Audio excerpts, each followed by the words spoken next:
Bonjour à tous.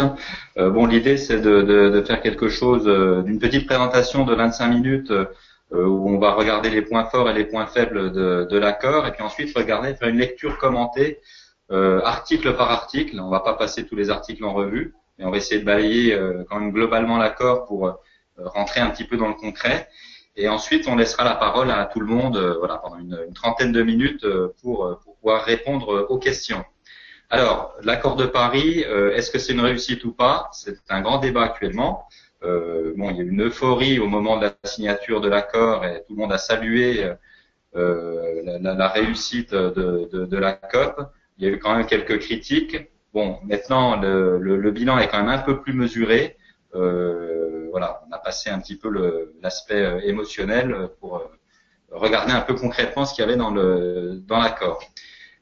Pour rappeler le contexte de pourquoi il y a eu cette réunion à Paris, donc très rapidement en 1992, les dirigeants mondiaux se sont réunis au sommet de la Terre à Rio, et donc là ils ont constaté qu'il y avait un gros souci avec le changement climatique. Ils ont décidé de créer un organe sous l'égide de l'ONU pour traiter cette question climatique. Cet organe qui s'appelle la CNUC, la Convention cadre des Nations Unies sur les changements climatiques. Donc ça a été créé dans l'optique de faire des réunions année après année pour aboutir à un accord mondial sur le climat. On a eu un premier accord qui est intervenu en 1997 avec le protocole de Kyoto, où on a 182 pays sur 192 qui l'ont adopté, où on a défini les règles de lutte contre le changement climatique. Le protocole de Kyoto se terminait en 2012. En 2012, bon, sur la suite à donner au protocole de Kyoto, les parties devaient se réunir pour définir quel serait le futur accord. Bon, tout s'est cristallisé autour de la COP 15, la 15e COP. La COP, c'est la conférence des parties. Donc à Copenhague en 2009, et il y avait beaucoup d'attentes. Et finalement, il n'y a pas eu d'accord sur la suite à donner au protocole de Kyoto. Il y a eu des décisions qui ont été adoptées, plutôt en huis clos entre un petit nombre d'États, mais bon, ça a été un échec. Bon, l'Union européenne, certains pays ont décidé de prolonger le protocole de Kyoto, en tout cas au niveau régional, dans une deuxième période d'engagement jusqu'à 2020, et les COP se sont réunis régulièrement avec l'idée d'aboutir à un accord sur le climat. Et puis à un moment donné, tout le monde s'est dit, ok, on va attendre la COP de Paris, la COP 21, qui aura lieu en 2015. Et pour vraiment définir cet accord pour l'après 2020. Donc on est un petit peu dans une période, on était dans une période un petit peu de flou. Donc beaucoup d'attentes autour de cette COP, beaucoup de travail en amont pour définir les contours de cet accord. Et donc voilà pourquoi il y a eu cette COP. Ça va se poursuivre année après année. On va définir les objectifs. Mais c'était quand même un tournant, en tout cas au niveau mondial, dans la lutte contre le changement climatique. Donc, les points forts, on a un accord international qui rassemble tous les pays. Il y avait une volonté des différentes parties d'embarquer tout le monde dans la lutte contre le changement climatique et de mettre personne de côté. On a quand même un accord qui est relativement flou quand on regarde dans le détail. On a plutôt des grandes intentions et pas des objectifs qui sont clairement établis. Malgré tout, il y avait beaucoup de choses qui étaient en suspens suite au protocole de Kyoto. Là, au moins, on a un cadre. On a un cadre qui est très général. Bon, plus ou moins, on sait qu'on va continuer un petit peu comme avant, mais au moins, voilà, on sait à quoi s'en tenir. On va dire qu'on a une feuille de route. Les points faibles en quelques mots, l'absence du prix du carbone. Beaucoup de discussions avant la COP sur le fait qu'il fallait fixer un prix au carbone parce que c'était le meilleur moyen d'inciter à ce qu'il y ait des investissements vers une économie bas carbone. Donc tous les économistes sont unanimes, que ce soit des économistes plutôt libéraux ou plutôt de gauche. Bon, le prix du carbone, c'est où on fixe une taxe carbone qu'on impose à tout le monde, au plus grand nombre, ou alors on laisse agir des marchés carbone par des systèmes de quotas de CO2, ou alors on fait les deux. Mais l'idée, c'est quand même d'avoir un mécanisme mondial qui s'applique à tout le monde pour qu'il y ait une vraie incitation. Donc le point faible, c'est que le prix du carbone, au fur et à mesure des drafts a été petit à petit éclipsé et donc a pour finir complètement disparu de l'accord. Il y a une petite référence dans les décisions préliminaires à l'accord. Je ne me rappelle plus où c'est. Voilà, qui fait une référence à la tarification du carbone. C'est la décision 137. Enfin, c'est très très léger. Et ce qui est dommage, c'est qu'à un moment donné, ça figurait clairement dans l'accord. Autre point faible, pas d'objectif chiffré, pas de date. Alors, au fur et à mesure des évolutions de l'accord, on avait des chiffres pourtant, mais bon, à force d'être consensuels, tous ces objectifs chiffrés ont disparu. Alors, c'est un peu dommage parce que dans le protocole de Kyoto, là, pour le coup, on avait des vrais chiffres, des vrais chiffres et des vraies dates. On allait même très loin puisqu'en annexe du protocole de Kyoto, chaque pays avait des objectifs, pays du Nord, avait des objectifs de réduction chiffrés entre 1990 et 2012. Le Canada, c'était plus 8%, enfin, etc. On avait tous les pays qui étaient référencés. Donc là, on voit quand même qu'on est quand même très très loin de ce qu'on avait par rapport au protocole de Kyoto. On n'est pas tout à fait dans la même logique. Autre débat, Laurent Fabius, à la fin de son discours, a dit que l'accord était juridiquement contraignant. Est-ce qu'il l'est réellement? Bon, on a quand même des doutes. On a l'impression que c'est plutôt contraignant du point de vue politique parce qu'il y a un engagement des pays. Mais quand on regarde du point de vue juridique, on ne voit pas vraiment les contraintes. À partir du moment où il n'y a pas d'objectif chiffré et où il n'y a pas de date, il est difficile d'imposer de voir des contraintes dans cet accord. Je vous propose de rentrer dans peut-être le détail de l'accord. Voilà, peut-être une petite, quelques commentaires sur les différents articles. Alors, il y a deux parties en fait dans ce qui a été adopté à Paris. Il y a l'accord proprement dit qui fait 17 pages, et il y a les décisions préliminaires. Alors là, on a 22 pages de décisions préliminaires. C'est pas le même statut. Les décisions préliminaires, elles sont indicatives. Bon, elles sont quand même contraignantes du point de vue politique, on va dire, mais enfin, c'est indicatif. Mais ce qui est l'accord en lui-même, c'est la suite. Et on voit qu'il y a beaucoup de choses qui ont été repoussées dans les décisions préliminaires et du coup qui figurent plus dans l'accord. Voilà. Et là, clairement, on n'a rien de contraignant dans les décisions préliminaires. Les décisions préliminaires, finalement, elles permettent de justifier ce qu'il y aura dans l'accord. Si on prend l'accord en lui-même, donc, je ne sais pas si vous l'avez sous les yeux, mais en tout cas, on a mis les liens en fin de présentation pour le télécharger.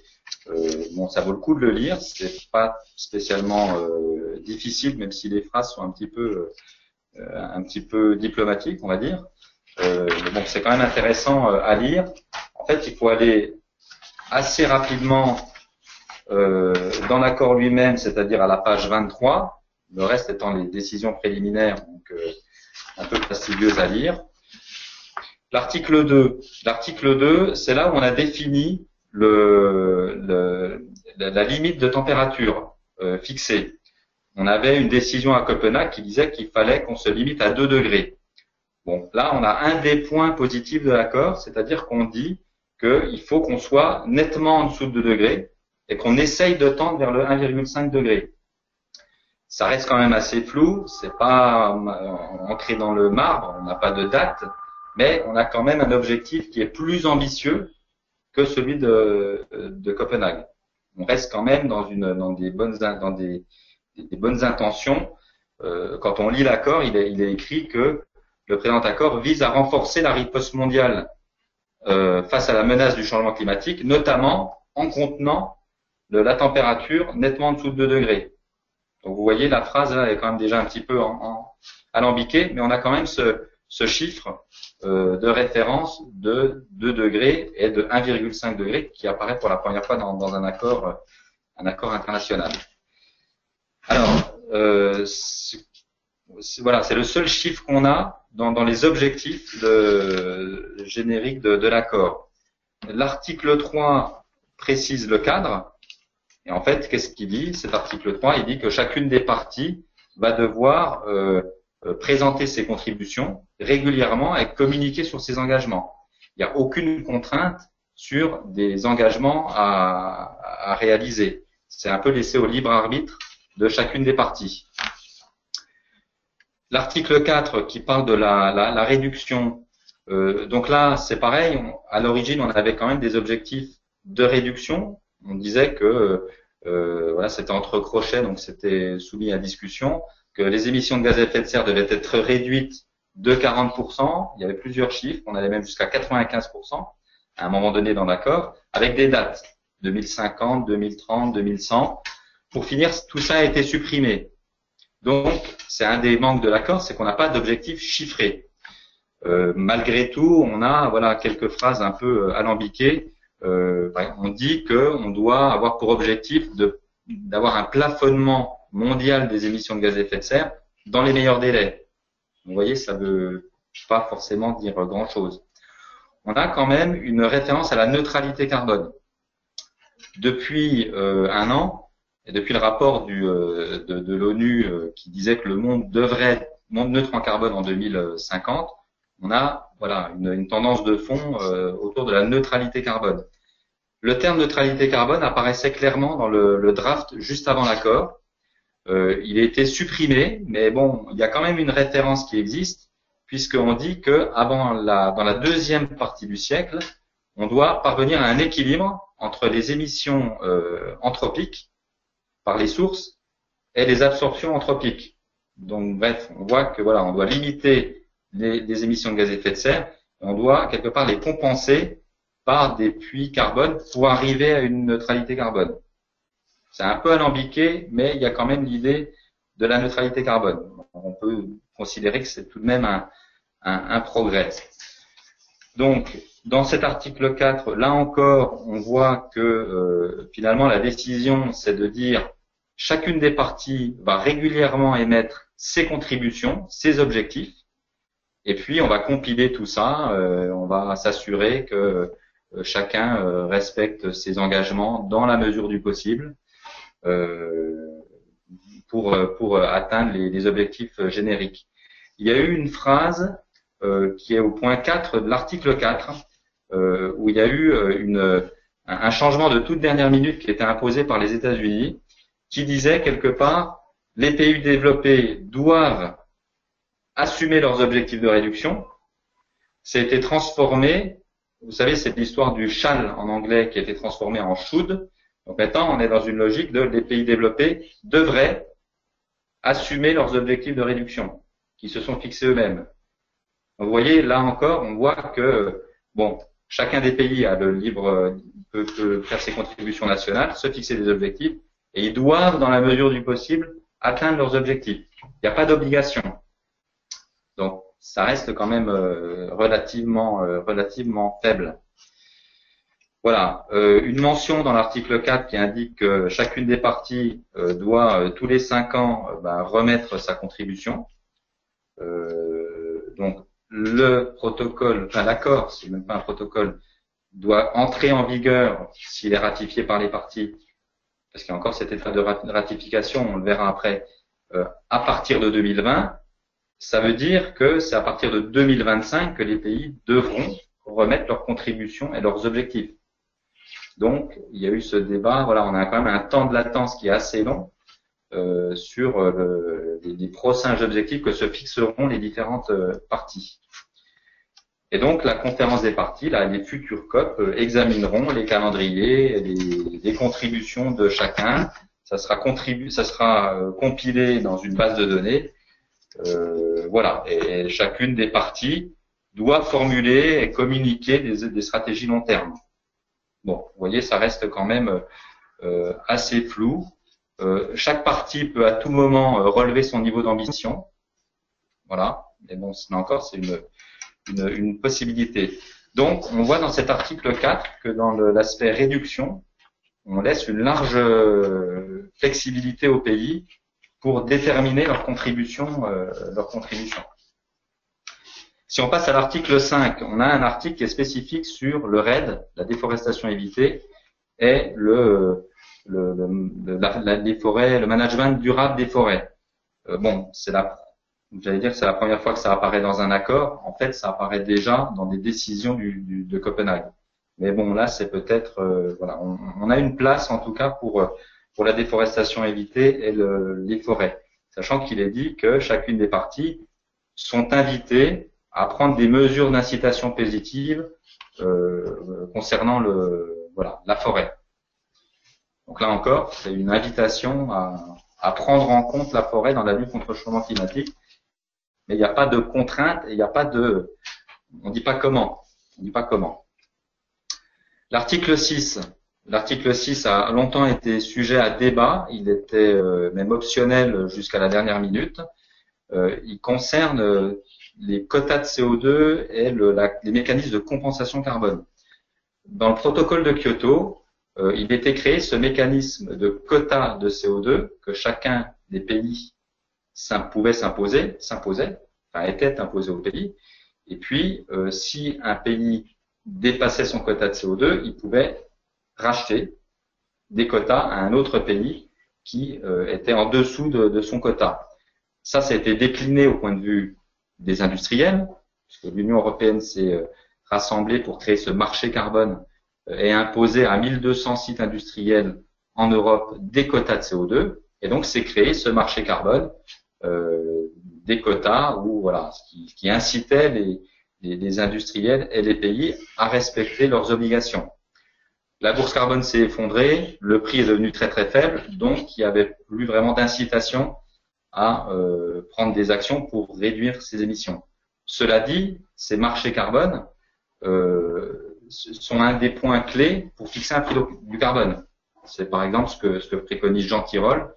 Je pense que c'est mieux qu'une taxe, plutôt laisser jouer les marchés avec des quotas et puis avec des mécanismes quand même qui maintiennent un prix relativement élevé.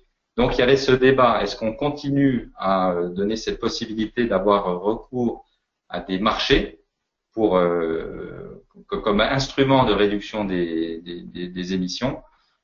Finalement, ça a été maintenu.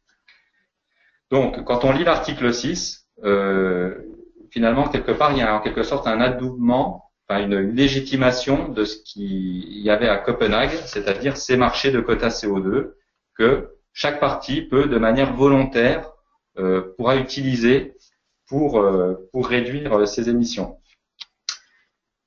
Il y a aussi une ouverture sur la compensation carbone, parce que lors du protocole de Kyoto, il y a eu ce mécanisme nord-sud qui a été mis en place, où l'idée était que pour faire du transfert technologique et aider les pays du Sud à se développer proprement, il était possible, c'est ce qu'on appelle les mécanismes de flexibilité, d'investir pour un pays du Nord ou une entreprise du Nord, d'investir dans un projet de compensation dans les pays du Sud, ce qui lui donnait droit à des crédits carbone, à 1 tonne carbone évitée.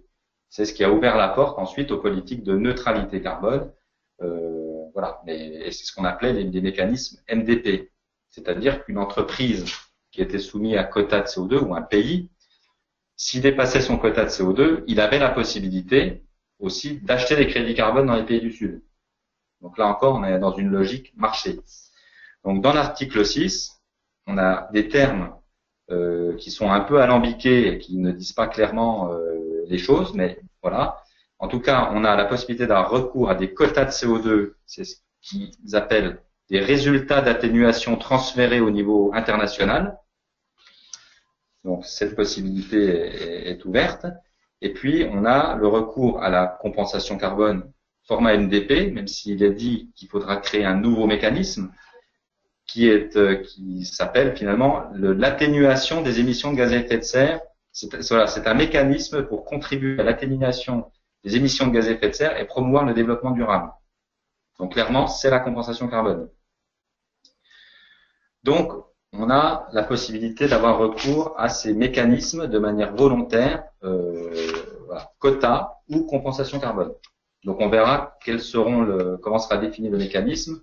Pour ce qui est de la compensation carbone, on le sait déjà, puisque dans les décisions préliminaires, on décrit comment sera le mécanisme et on dit que les projets devront être additionnels, mesurables, etc. Donc finalement exactement ce qu'on a aujourd'hui dans le cadre des projets de compensation carbone. Ça, c'est l'article 4 qui a fait débat, mais donc l'article 6, pardon, et donc qui a été adopté. Donc en gros, on peut continuer à utiliser ces mécanismes. Vous voyez, il n'y a pas forcément un progrès, il y a plutôt une confirmation de certains instruments. Voilà, mais il y a quand même une large liberté d'action qui est donnée à chacune des parties. On peut noter dans cet article 6 qu'on n'a pas la logique nord-sud. Dans le protocole de Kyoto, on avait vraiment, voilà, on peut développer des projets dans les pays du Sud. Les pays du Sud ne sont pas soumis à quota de CO2. Bon, là, on parle de libre arrangement entre les parties. On peut imaginer, par exemple, spécifiquement sur la compensation carbone, qu'on pourrait avoir une ouverture sur des projets domestiques en Europe, pas forcément dans les pays du Sud. L'article 7, donc ça c'est un article qui reconnaît l'adaptation comme étant une nécessité, donc qui doit être pris en compte en tout cas dans les efforts de chacun. On parle de coopération internationale pour aider aussi les pays du Sud à s'adapter.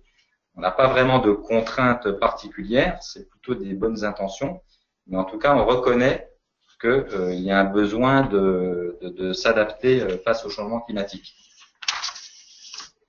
L'article 8 a fait un petit peu débat, ça concerne les pertes et dommages. C'était une demande des pays du Sud de dire, nous on a subi les contraintes du changement climatique, beaucoup de dommages, beaucoup de pertes, on veut que ça soit reconnu et on veut qu'il y ait des mécanismes qui nous permettent de nous indemniser. Alors, dans l'article, on précise bien, on reconnaît finalement qu'il y a eu ces pertes et dommages, on reconnaît le fait qu'il faut réduire au maximum les pertes et les préjudices. Par contre, il n'y a pas de contrainte, il y a ni mécanisme de compensation pour ces pays, ni indemnisation pour les victimes du changement climatique. Donc il y a quand même une reconnaissance, mais ça ne va pas plus loin que ça. L'article 9, donc ça concerne le financement nord-sud. Et du coup, ça fait aussi référence au fait qu'il y a des responsabilités qui sont différenciées entre les pays du Nord qui se sont développés sans prendre en compte la contrainte climatique et les pays du Sud qui, du coup, aujourd'hui doivent se développer, mais ont en plus la contrainte climatique. Donc voilà. Donc l'idée autour de cet article 9 est de dire les pays développés doivent mettre à disposition des ressources financières pour venir en aide aux pays en développement. Alors, c'est l'histoire du fonds vert et de ce fameux fonds de 100 milliards de dollars chaque année qui permettrait d'alimenter le fonds pour aider les pays en développement. Bon, en dernière minute, le montant des 100 milliards a été renvoyé dans les décisions préliminaires. Alors, bon, il y a un engagement quelque part politique de dire qu'il y aura au minimum 100 milliards. C'est une revendication des ONG et des pays du Sud. In fine, ça n'apparaît pas dans l'accord. C'est dans les décisions préliminaires. Donc voilà, il y a toujours un petit peu une discordance entre les effets d'annonce qui ont eu lieu juste après la COP. Tout le monde s'est congratulé et s'est félicité, et puis la réalité technique du document. Il n'y a pas, je suis désolé, inscrit dans l'accord, c'est 100 milliards. On dit que les pays doivent continuer à montrer la voie et doivent mobiliser des financements voilà, provenant d'un large éventail de sources, je lis l'accord, large éventail de sources, d'instruments, de filières, compte tenu du rôle notable, etc. Et je vous dis pas la suite, il y a encore 5 lignes voilà, qui expliquent qu'on peut mobiliser de manière diverse et variée des moyens de financement. Voilà, donc on sait qu'on va pouvoir aider les pays du Sud à s'adapter. Il est tout de même fait mention du fait que les ressources financières devront être allouées moitié à l'adaptation, moitié à l'atténuation. Donc là encore, on a une reconnaissance du fait que les pays doivent s'adapter et bon, c'est quelque part inscrit que ça doit être 50-50. Mais on en reste là. Alors, est-ce que les pays vont continuer à abonder dans les fonds, le fonds vert pour atteindre ces 100 milliards? On va voir, on peut imaginer que oui, mais en tout cas, il n'y a pas d'obligation particulière. L'article 10 parle d'un transfert technologique nécessaire entre le Nord et le Sud. Bon, là, on parle d'un mécanisme qui serait mis en place, un mécanisme technologique. On verra comment il sera structuré. Il y aura certainement des liens avec les mécanismes de compensation carbone et le fonds de financement, le fonds vert. Mais il est mentionné qu'il y aura un mécanisme qui devra aider en tout cas les pays en développement à ce qu'il y ait un transfert technologique pour qu'ils se développent plus proprement. Pas d'autres mentions particulières. Bon, les articles 11, 12 expliquent un petit peu comment tout ça va se mettre en place. Il y aura des réunions régulières entre toutes les parties, il y aura de la coopération entre les différents pays, rien de particulier. L'article 13, donc du coup, c'est un article important qui concernait la transparence. Le problème qu'on a avec la nouvelle géopolitique, on va dire, c'est que certains pays veulent pas forcément être contrôlés sur l'atteinte de leurs objectifs ou sur les informations qu'ils donnent. Je pense à la Chine, par exemple. Donc, il y a eu beaucoup de débats sur la transparence. Quelle transparence devait être donnée à tous ces objectifs fixés et par les différentes parties. Donc, on a un article du coup qui est assez long et un petit peu alambiqué, qui dit que chaque partie doit, de manière totalement transparente, donner des chiffres avérés. On dit que des experts pourront étudier ces chiffres. On fait quand même mention qu'il y aura une certaine flexibilité qui sera offerte. Voilà, il y aura un cadre de transparence qui sera adopté, assorti d'une certaine flexibilité, qui tient compte des capacités différentes des parties, à être transparent. Donc là encore, on rajoute quand même une petite phrase ambiguë sur le fait qu'il y a une certaine flexibilité. Cette flexibilité renvoie à la fin de l'article, qui indique que le mécanisme de transparence sera étudié ultérieurement par les différentes COP. Donc, l'article 14 précise qu'il y aura un premier bilan mondial de toutes ces contributions nationales en 2023 et qu'ensuite il y aura tous les 5 ans une mise à jour de ces objectifs. Donc ça nous renvoie minimum à 2025 sur les premières évolutions. Je passe les différents articles. J'arrive au un des derniers articles, l'article 21, juste pour préciser que là on est dans le même cadre que le protocole de Kyoto. C'est-à-dire que cet accord, pour qu'il rentre en vigueur, il devra avoir l'adhésion de 55 parties, qui représentent au moins 55% des émissions de gaz à effet de serre. Donc, sachant que la Chine et les États-Unis représentent 45% des émissions de gaz à effet de serre, que ça va continuer à augmenter, au minimum, il faudra qu'il y ait la Chine et les États-Unis qui aient ratifié l'accord pour qu'il rentre en vigueur.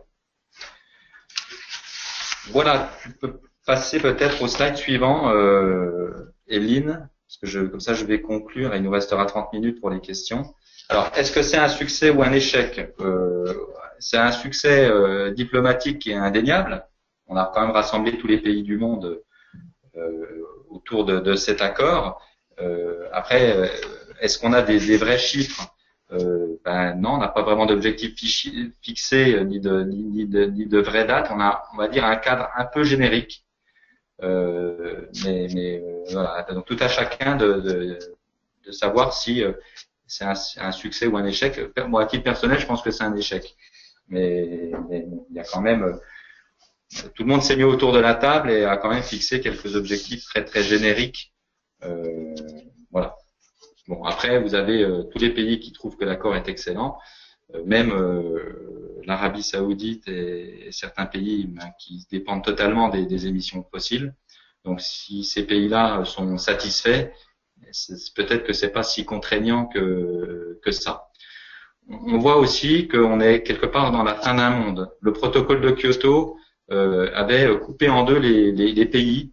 Les pays du Nord qui devaient s'imposer des réductions des objectifs de réduction, et des pays du Sud qui finalement n'avaient pas d'objectifs, mais qu'on devait aider à se développer proprement.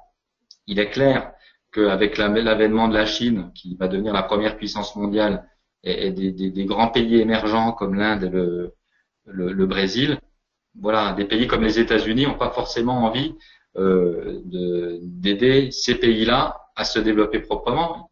Ils les considèrent comme des concurrents. Donc aujourd'hui, on est dans un monde qui est beaucoup moins binaire, et donc avec des puissances qui sont vraiment des vraies puissances émergentes. L'Europe qui représente 15% des émissions mondiales, la Chine et les États-Unis qui représentent 45%. On voit bien aujourd'hui que voilà, la Chine et les États-Unis sont en quelque sorte un petit peu les décideurs. Donc on n'est plus dans la logique Kyoto où on avait l'ONU qui définissait un cadre plutôt strict et qui imposait ces règles. On est plutôt dans une phase où on dit, et cet accord le montre bien, chacun va contribuer à sa manière, chacun va remettre ses contributions régulièrement, on se fixe un objectif très générique, on offre un cadre très large où on va compiler toutes les actions de chacun par les contributions nationales, et puis voilà, c'est comme ça qu'on va avancer. Donc on a redonné la liberté totale finalement aux différents pays pour lutter contre le changement climatique, en essayant de leur imposer de s'engager sur un minimum sur quand même de grandes intentions. Est-ce que c'est suffisant pour lutter contre le changement climatique? On ne sait pas. Toujours est-il que ça génère un nouvel élan. Tout le monde était un petit peu en attente de ce qui allait se passer dans l'accord de Paris. Aujourd'hui, on sait qu'on va a priori continuer comme avant. On va continuer dans la logique ce qu'on appelle des INDC, donc les contributions volontaires. On va continuer à se voir régulièrement pour mesurer les progrès et peut-être améliorer les objectifs. On offre des instruments qui semblent utiles. Après, tout à chacun de les utiliser ou pas. Donc, ça va en tout cas débloquer la lutte contre le changement climatique. On n'est plus dans l'attente de l'accord qui va arriver l'année prochaine. On a eu cet accord. Maintenant, on va tous pouvoir continuer à travailler. Et voilà, on sait, on connaît le cadre, aussi flou soit-il, pour l'avenir. Je vous propose du coup, Emeline, peut-être que tu reprennes la main parce qu'il y a peut-être des questions. Alors tout à fait, il y a pas mal de questions qui sont arrivées. Vous pouvez continuer à poser vos questions. Du coup, je vais les passer en revue et les poser à Gérald. Donc, n'hésitez pas si vous avez des questions, c'est le moment. Gérald est à vous, entre guillemets. Alors, première question. Gérald, tu dis qu'il n'y a pas d'objectif chiffré, mais quid des contributions de chaque État fixant ses objectifs de réduction d'émissions et révisables tous les 5 ans? Voilà, du coup, finalement, chaque pays va se fixer ses propres objectifs.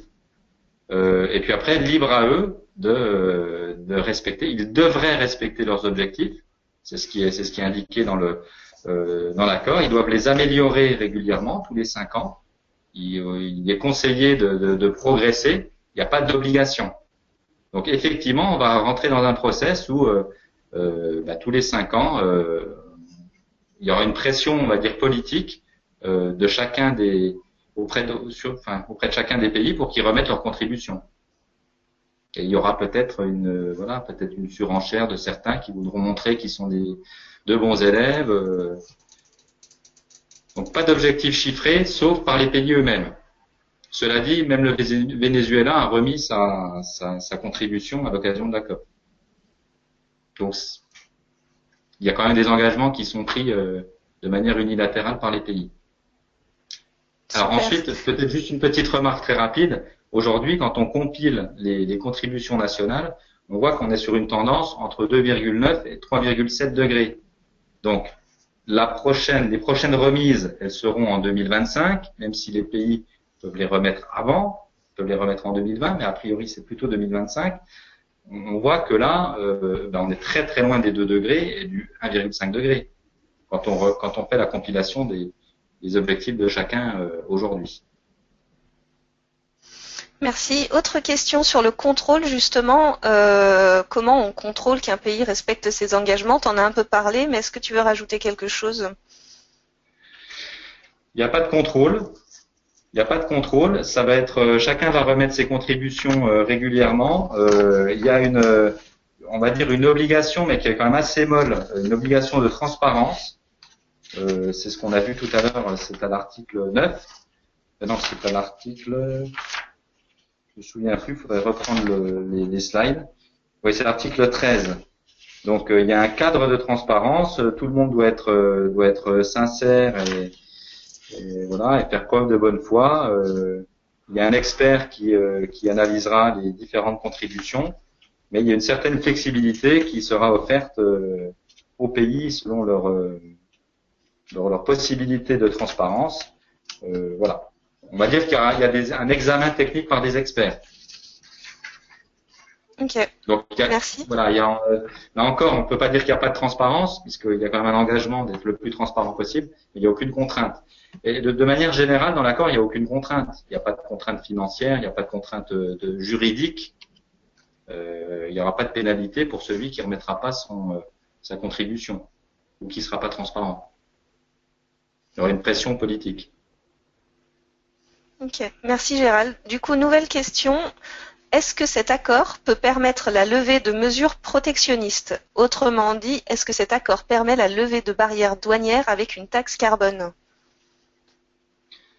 Comme chacun peut faire plus ou moins ce qu'il veut et que les pays peuvent se regrouper, c'est une possibilité, il y a une large flexibilité qui est offerte aux pays. Donc tout le monde peut mettre en place une taxe carbone.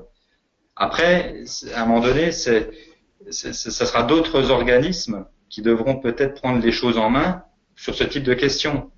Par exemple, l'OMC. Il y a eu beaucoup de débats en 2009. Surtout, c'était une demande de la part de l'Union européenne de dire, puisqu'il n'y a pas d'engagement de la Chine de s'imposer des contraintes climatiques, à ce moment-là, on va mettre une taxe sur les produits importés. Donc, du point de vue juridique, l'OMC peut le faire, c'est-à-dire qu'à partir du moment où il y a un accord international ou un traité international avec certains engagements, il y a la possibilité pour quelqu'un qui ne le respecte pas d'impliquer ces taxes douanières, etc.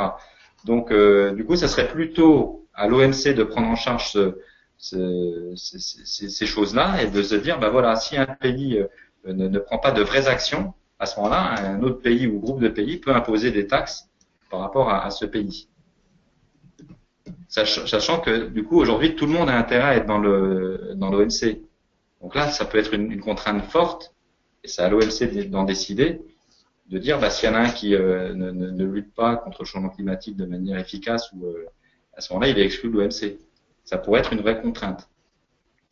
Mais c'est pas dans cet accord que c'est inscrit. Voilà. Ok, merci. Alors, autre question, on dit qu'il n'y a pas de prix carbone fixé, mais les marchés de quotas CO2 sont maintenus. Comment sont fixés les crédits CO2 et les limites que les sites industriels ne doivent pas dépasser? Est-ce suivant les objectifs nationaux? Oui.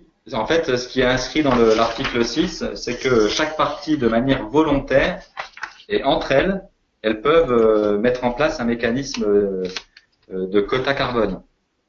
Donc ça reste très très flou. On peut imaginer que de toute manière les quotas carbone, les marchés carbone, en Europe, ils sont maintenus jusqu'en 2020. On peut imaginer qu'avec cet accord, l'Europe va continuer, le ETS va se prolonger après 2020. Donc ça sera les pays qui vont imposer des quotas de CO2 selon leurs objectifs, selon les objectifs du pacte énergie-climat. Il est moins 40% d'émissions de gaz à effet de serre à horizon 2030. Du coup, ce sera un instrument et du coup, il y aura des quotas qui seront fixés par l'Union européenne en Europe. Après, il y a un marché carbone qui se développe en Chine qui entrera en vigueur au 1er janvier 2016. De la même manière, ce sera les Chinois qui imposeront des quotas dans le cadre de ce marché à leurs industries. Et de même en Californie. Voilà. Sachant que les marchés commencent, donc ils vont perdurer puisque voilà, l'accord indique que c'est possible. Ils vont commencer à s'interconnecter entre eux. le marché californien va s'interconnecter avec le marché canadien. Il y a eu une annonce qui a été faite à la COP avec le marché mexicain, l'Australie qui s'était interconnectée un temps avec le marché européen va certainement s'interconnecter avec d'autres marchés. Et on voit bien qu'à terme, mais à quelle échéance on ne sait pas, on ira vers une intégration de plus en plus grande des marchés carbone pour aboutir à un marché qui sera mondialisé. Et là, du coup, on aura un prix du carbone mondial. Pour l'instant, c'est laissé à liberté à chacun. Merci. Du coup, par rapport à l'article 6, où est-il fait mention d'un mécanisme de marché? Tu en as parlé tout à l'heure. C'est au point 2. Au point 2, où on dit que les parties, lorsqu'elles mènent à titre volontaire des démarches concertées, passant par l'utilisation de résultats d'atténuation transférés au niveau international aux fins des contributions déterminées au niveau national, les parties promeuvent le développement durable et garantissent l'intégrité environnementale, la transparence, et appliquent un système fiable de comptabilisation afin d'éviter le double comptage. Voilà. Donc, je suis désolé, c'est un peu alambiqué, mais les résultats d'atténuation transférés au niveau international aux fins des contributions déterminées au niveau national, ça c'est des quotas. C'est clairement des quotas. Alors après, il fallait pas qu'on dise quotas, il fallait pas qu'on dise marché, parce que les pays voulaient pas ces termes-là, donc on a trouvé des termes juridiques mais qui veulent dire exactement la même chose. Voilà. Et de la même manière sur les projets, sur la compensation carbone, on parle d'un mécanisme pour contribuer à l'atténuation des émissions de gaz à effet de serre et promouvoir le développement durable, qui a pour objet de promouvoir l'atténuation des réductions favorisant le développement durable, etc. Et ensuite, on parle donc ça c'est le 6.4 ou 6.5, on parle des réductions d'émissions résultant du mécanisme visé au paragraphe précédent. Voilà, on parle de double compte. Et dans les décisions préliminaires, je ne sais plus où c'est, mais ça doit être certainement au milieu, on explique que ces mécanismes de réduction devraient respecter certaines règles. Ça, c'est une décision de la COP, c'est pas un accord, mais c'est une décision de la COP. Et du coup, on fixe des règles qui ressemblent aux mécanismes MDP, qui sont d'ailleurs exactement les mêmes. Donc ça sera précisé, ces règles de quotas et de mécanismes de compensation, dans les prochaines COP. Sachant que l'idée, c'est vraiment que cet accord puisse se mettre en œuvre avec des mécanismes peut-être un peu plus précis à horizon 2020. Donc là, il y a du travail qui va continuer pour préciser les mécanismes. Très bien, merci. Autre question. Par rapport à l'article 2 cette fois, à quelle température nous situons-nous si l'on se réfère au niveau pré-industriel? Alors, on dit qu'à la fin d'année, on sera à plus 1 degré. Donc, aujourd'hui, on a plus 1 degré. Mais la tendance, c'est qu'on est plutôt vers les plus 3 degrés en tenant compte des contributions aujourd'hui existantes. Et on dit en général qu'on a une fenêtre de 10 ans pour prendre des actions énergiques, parce qu'il y a quand même un effet de latence, et même si aujourd'hui on s'arrêtait d'émettre des émissions de gaz à effet de serre, on aurait quand même une augmentation de la température. Donc on est plutôt sur une tendance de 3 degrés. Donc on est loin en dessous de 2 degrés. Voilà. Merci.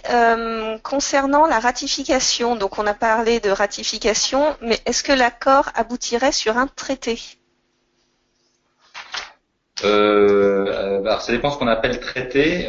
Il y a eu beaucoup de discussions entre est-ce que c'est un accord, un protocole, un traité. Là, ça sera un accord, d'après ce que j'ai compris. Donc la subtilité juridique, je la connais pas. J'ai lu un article dans Le Monde qui était assez clair sur le sujet, mais il y a beaucoup de débats. Ce qui est sûr, c'est que il n'y a pas de contrainte, il n'y a pas d'objectif fixé. Je pense que même dans le cadre du protocole de Kyoto, on avait des objectifs. Dans le protocole de Kyoto, on n'a que les États doivent faire ci, doivent faire ça. On n'a quasiment aucun devrait. On n'a que des shall, on n'a pas de should. là, on a beaucoup de devraient dans cet accord. Et même dans le cadre du protocole de Kyoto, à partir du moment où il n'y a pas de mécanisme de sanction ni de pénalité, on peut s'interroger sur l'aspect contraignant de l'accord. Donc même quand il sera ratifié, ça reste quand même très très volontaire. On dit en général dans le droit international que de toute manière, il n'y a rien au-dessus des États. Donc voilà, un État qui respecte pas un traité international, il n'y a pas forcément de fortes contraintes qui pèsent sur lui, autres des contraintes politiques ou financières, voilà. Ok. Alors, on a beaucoup de questions. On va essayer d'en traiter le maximum possible. Du coup, Gérald, j'enchaîne. La France envisage-t-elle, suite à cet accord, de revoir à la hausse ses actions, taxe carbone, scope 3 dans les bidangets, etc. Ben, je pense pas. Je pense pas. Je pense pas. En fait, le cadre aujourd'hui qui est vraiment contraignant quelque part au niveau européen, c'est le pacte énergie-climat. Là, on a des vrais objectifs fixés. Il a été rehaussé pour 2030. Donc du coup, je pense qu'on restera là-dessus. Il n'y a pas de contraintes supplémentaires. Donc on aura bien, voilà, les moins 20% de gaz à effet de serre horizon 2020, les moins 40% à 2030. Et puis dernièrement, ils ont décidé qu'on atteigne la neutralité carbone en 2100. Donc, à mon avis, à horizon 2030, il n'y aura pas de contraintes supplémentaires. Elles vont peut-être arriver pour 2040, 50, elles vont s'accentuer. Mais à court terme, non. Il y aura peut-être juste voilà, on sait ce qu'il y a dans l'accord de Paris sur les projets de quotas de CO2, des mécanismes de compensation carbone. Là, il y a une clarification. Donc là, il y aura des décisions qui vont être prises au niveau européen. Est-ce qu'on poursuit les mécanismes de projet jusqu'en 2020, on va fixer des quotas, et puis est-ce qu'on va le prolonger après 2020? Oui, certainement. Ok. Du coup, je continue. Donc, par rapport à l'article 6 notamment et les mécanismes pour les pays en voie de développement, il était très important que justement cet article soit flou et n'impose pas les mécanismes carbone à tous. En effet, dans certains pays, c'est plus la compensation biodiversité, exemple du Gabon, qui importe. L'accord de Paris permet à ces pays de créer leurs mécanismes en fonction des caractéristiques de leurs économies. C'est très positif et important. Que penses-tu des mécanismes de compensation biodiversité existants, notamment aux US, en Australie ou en France? Donc c'est vrai que du coup c'était important que ça soit pas trop précis et là pour le coup l'article 6 il est quand même suffisamment précis, c'est-à-dire que par rapport aux autres articles on explique les grandes règles, on laisse la liberté à chacun des pays. Donc finalement on peut dire qu'il est assez précis. Après sur les mécanismes de biodiversité aujourd'hui ils sont extrêmement fragmentés et régionalisés. On sait qu'ils vont se développer. Alors, la compensation carbone, on a une unité qui est la tonne équivalent CO2, qui est la même dans le monde entier. L'unité de biodiversité, au niveau mondial, ça n'existe pas. Elles sont très locales. Voilà, donc on peut difficilement faire de la compensation d'un pays du Nord à un pays à l'autre bout du monde sur l'aspect biodiversité. Parce que quelle est la mesure? Donc du coup, c'est des marchés qui sont très régionalisés. Et qui du coup ne feront que se développer de plus en plus au niveau local. Ça c'est mon point de vue. Et c'est pas demain qu'on aura un mécanisme de biodiversité au niveau international. Cela dit, les règles, c'est comme les mécanismes de quotas de CO2. Elles sont les grandes règles, elles sont à peu près identiques partout, mais elles sont très différentes dans l'application locale. Il y a beaucoup de choses dans l'accord qui est beaucoup plus large que simplement le climat. Beaucoup de choses qui ont été d'ailleurs plutôt mises dans les décisions, mais quand on parle des droits de l'homme, de l'environnement de manière générale, de la biodiversité, on sait que c'est connexe quelque part au climat et que ça a son importance. Et ça figure dans l'accord. Ce n'est pas que sur la tonne équivalent CO2 stricto sensu. Autre question, toutes les parties ont-elles remis leur contribution? Alors, il me semblait que quasiment toutes les parties l'avaient remise. Du coup, je crois que oui. Bon, il n'y aura pas la Corée du Nord, mais le Venezuela l'a remise. J'ai pas l'inventaire des pays, mais ça s'est accéléré sur la fin avant la COP. Je crois que tout le monde a remis, quasiment. Ok. Et est-ce que tu sais quels sont les pays à contribution nationale les plus contraignantes en termes de réduction de CO2? Je sais pas, je sais que l'Union européenne c'est très contraignant, enfin c'est plus contraignant que les autres. Après il y a beaucoup de débats, chacun se fixe des dates et des objectifs qui sont complètement différents. Voilà. Les États-Unis c'est 25% de réduction à horizon 2030, je crois, mais par rapport à 2005.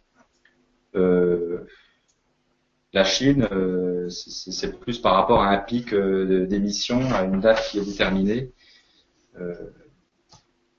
Voilà, c'est très variable en fait. C'est ce qui faisait un peu le problème des contributions nationales, c'est que chacun se fixe un petit peu selon son référentiel.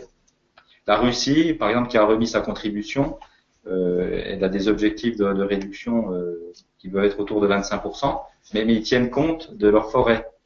Donc comme ils ont les plus grandes forêts du monde, quasiment, c'est difficile de quantifier est-ce que c'est vraiment ambitieux ou pas. C'est variable. Au moins l'Union européenne, c'est clair, c'est carré et c'est plutôt fourni. Ok. Qu'en est-il de la prise de conscience des émissions indirectes de GES dans les engagements des États? Émissions amont liées à la consommation des produits importés et incluant les émissions des échanges internationaux, transport aérien notamment. Et je pense que ce sera la dernière question, puisque donc après, pour rester dans le timing, nous allons conclure. Ouais, là, j'ai pas d'avis particulier. Voilà, je connais pas suffisamment. Effectivement, il y a ce gros problème des émissions qui sont délocalisées. Donc, c'est très bien en Europe si on réduit nos émissions, mais enfin, si les usines elles sont déplacées en Chine, forcément, on déplace les émissions de gaz à effet de serre. Donc, aujourd'hui, dans la comptabilisation carbone, on regarde ce qui est émis au niveau national, et on regarde rarement, même jamais, les émissions qui sont délocalisées ou qui viennent d'un autre pays. C'est un peu le référentiel qui s'est imposé. Voilà. On va pas dire en Europe on importe X milliards de tonnes de produits de Chine, donc du coup les émissions dues à l'Europe sont inclus ces parties-là. On regarde ce qui est sur le territoire. Je ne pense pas qu'il y ait d'évolution particulière sur ce point. C'est un débat encore ouvert. Ok. Merci beaucoup Gérald. Alors il y a encore pas mal de questions qui n'ont pas eu de réponse. On va pas du tout être dans le timing pour répondre à toutes ces questions.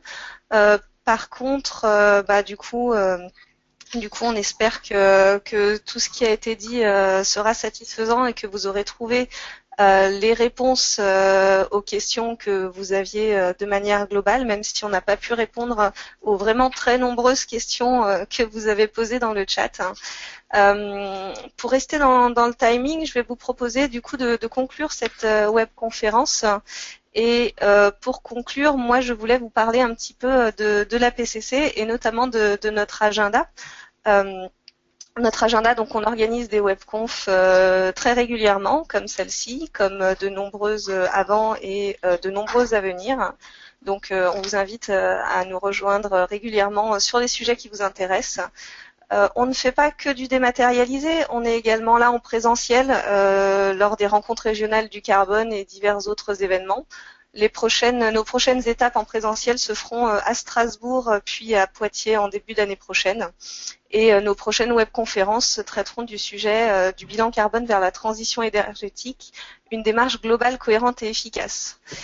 Sachez également que nous avons un annuaire des membres qui vous permet, si vous êtes une entreprise, une collectivité, un établissement public, de trouver le prestataire adapté parmi nos membres. Et si vous êtes un prestataire, de trouver éventuellement un collègue avec qui faire des synergies.